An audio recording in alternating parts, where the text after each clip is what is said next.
And so just looking back at verse 2, it talks about this is how we know if someone has the Spirit of God, or if someone is speaking by the Spirit of God. If they claim that Jesus Christ came in a real body, that person has the Spirit of God. But if someone claims to be a prophet and does not acknowledge the truth about Jesus, that person is not from God. And talking about the antichrist being here, that spirit, and it's also talking about in verse 22 of chapter 2, who is a liar? Anyone who says that Jesus is not the Christ. Anyone who denies the Father and the Son is an antichrist.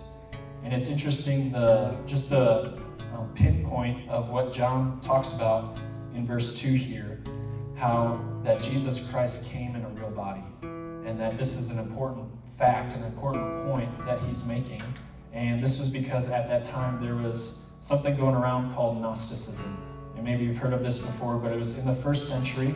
This belief was going on, and it was kind of a mixing of different religions at that time. There was some Judaism, some Christianity, and then some pagan culture.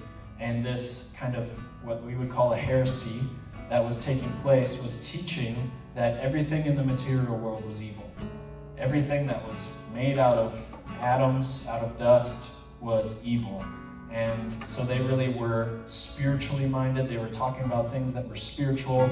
And some of them were clinging to the idea of Jesus, but what they didn't believe about Jesus was that he came in a real flesh and blood body. And John is pointing out, hey, if they're saying that Jesus did not come in a real body, we know in John, I think it's at the beginning of 1 John, it talks about the one that we've seen, the one that we've touched with our hands and felt, right? The holes in his hands, and the hole in his side, we've touched him. John is saying, I've seen him and I've touched him. I know that he came in a real flesh and blood body, right?